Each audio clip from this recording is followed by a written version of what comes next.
Europe की राजनीति में एक बड़ा भूचाल आ चुका है। 16 साल तक सत्ता पर काबिज रहने वाले हंगरी के ताकतवर नेता विक्टर ऑर्बान अब सत्ता से बाहर हो चुके हैं और ये सिर्फ एक चुनावी हार नहीं बल्कि एक पूरे राजनीतिक युग का अंत माना जा रहा है। इस चुनाव में जीत हासिल की है एक नए चेहरे पीटर माग्यार ने, जिन्होंने अपनी पार्टी टिसा के साथ शानदार प्रदर्शन करते हुए लैंडस्लाइड जीत दर्ज की है। प्रोजेक्शंस के मुताबिक उन्हें संसद में 2/3 बहुमत मिल सकता है, जो उन्हें कानून बदलने और ऑर्बान के बनाए सिस्टम को पूरी तरह रीशेप करने की ताकत देता है। विक्टर ऑर्बान को लंबे समय तक इलिबरल डेमोक्रेसी का चेहरा माना जाता रहा और उनके मॉडल को कई दक्षिणपंथी नेताओं ने सराहा।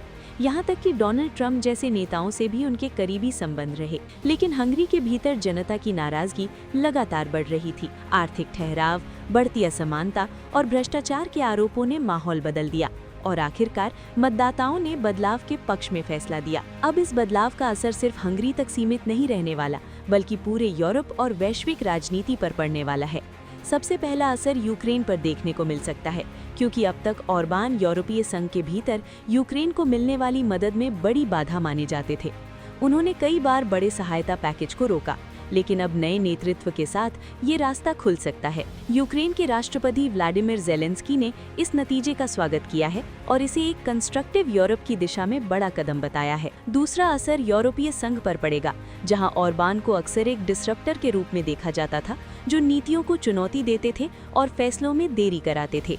अब अर्सुला वॉन डर लेयन जैसे नेता संकेत दे रहे हैं कि हंगरी के साथ रिश्तों में नई शुरुआत हो सकती है और संभव है कि पहले रोके गए फंड भी जारी कर दिए जाएं। तीसरा बड़ा असर रूस पर पड़ेगा, क्योंकि ऑर्बान को व्लादिमीर पुतिन का यूरोप में सबसे करीबी सहयोगी माना जाता था। वे रूस के खिलाफ सख्त रुख अपनाने से बचते थे और कई बार प्रतिबंधों का विरोध करते थे। अब उनके हटने से मॉस्को को बड़ा झटका लगा है और यूरोप में उसकी पकड़ कमजोर हो सकती है। चौथा असर अमेरिका पर देखने को मिलेगा, खासकर उस राजनीतिक धड़े पर जो ऑर्बान के मॉडल से प्रभावित रहा है। डोनाल्ड ट्रंप और उनके सहयोगियों के साथ ऑर्बान के मजबूत संबंध थे और उनकी हार इस नेटवर्क के लिए एक संकेत है कि यूरोप में राजनीतिक रुझान बदल रहा है। हालांकि ये भी सच है कि हंगरी रातों रात नहीं बदलेगा। माइग्रेशन, राष्ट्रीय पहचान और आर्थिक नीतियां जैसे मुद्दे आगे भी विवाद कारण बने रहेंगे। लेकिन एक बात बिल्कुल साफ है कि ये चुनाव सिर्फ हंगरी का नहीं बल्कि पूरे यूरोप का टर्निंग पॉइंट है।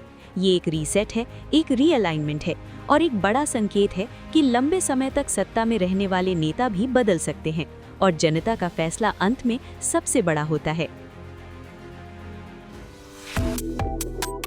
Subscribe to One India and never miss an update. Download the One India app now.